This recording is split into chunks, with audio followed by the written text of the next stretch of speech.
আপনি কি এই গানটির সাথে পরিচিত? একটু শুনুন। বাড়ির মানুষ কহে আমায় তাবিজ করেছে, পাড়া পড়শি কহে জিনে ভূতে ধরেছে।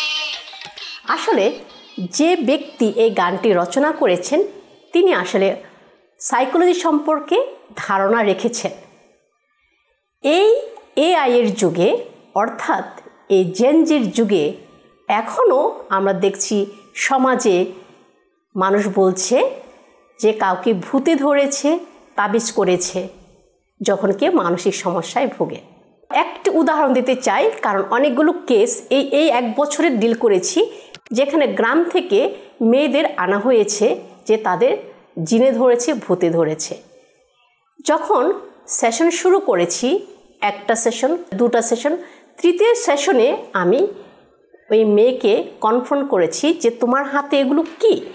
যেগুলো দেখেছিলাম একটা হচ্ছে এটা দেখেছি এরকম হাতের মধ্যে পেঁচানো।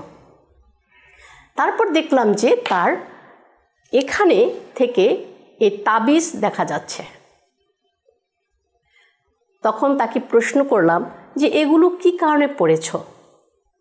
তখন বলল যে আমার বাবা মা মনে করছে যে আমাকে ভূতে ধরেছে, জিনে ধরেছে, আমাকে কেউ তাবিজ করেছে, সেজন্য আমি ওই ছেলের বাড়িতে রাতের গভীর আধারে আমি চলে যাই।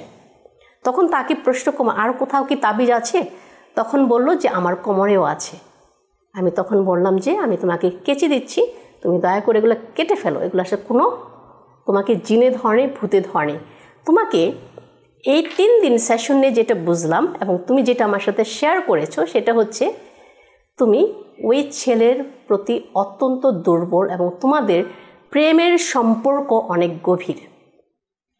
যেহেতু দুইজনের বয়সই টিনেজ, তোমার বয়স 14 এবং ছেলের বয়স 17, তাহলে তোমাদের মধ্যে হরমোনজনিত যে বিষয়টি, অর্থাৎ টিনেজের যে হরমোনের পরিবর্তনের কারণে আমাদের শারীরিক, আবেগীয় এবং মনের পরিবর্তন হয়।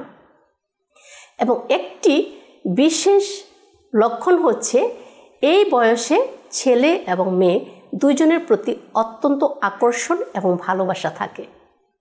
এবং তুমি বলছো যে তোমার 3 বছরের ধরে এই রিলেশনশিপ, তার মানে তোমার বয়স যখন 11 তখন থেকে তুমি প্রেম করছো এবং তোমার ভিতরে প্রচণ্ড আর্জ এবং ওই ছেলের ভিতরে প্রচণ্ড আর্জ দুইজনে রাতের গভীরে দেখা করা বা একজন আরেকজনের সাথে গল্প করা রাত জেগে।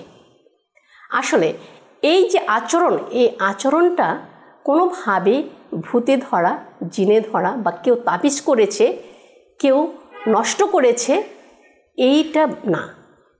তাহলে আমরা যদি এই যুগেও ভাবি যে ছেলেদের বা মেয়েদের ভূতে ধরেছে, জিনে ধরেছে, যখন সে মানসিকভাবে সমস্যাগ্রস্ত, সেটা হবে ভুল। তাই আপনারা সচেতন হন। আপনাদের ছেলেমেয়েরা যদি এই ধরনের সমস্যায় ভোগে, কবিরাজের কাছে নিয়ে যাবেন না। আধুনিক যে পদ্ধতি, চিকিৎসা পদ্ধতি, কাউন্সেলিং সেবা, সেটা গ্রহণ করার জন্য উদ্বুদ্ধ করুন। তাদের সহায়তা করুন, তাদের ভালো রাখুন এবং নিজেরা ভালো থাকুন। ধন্যবাদ।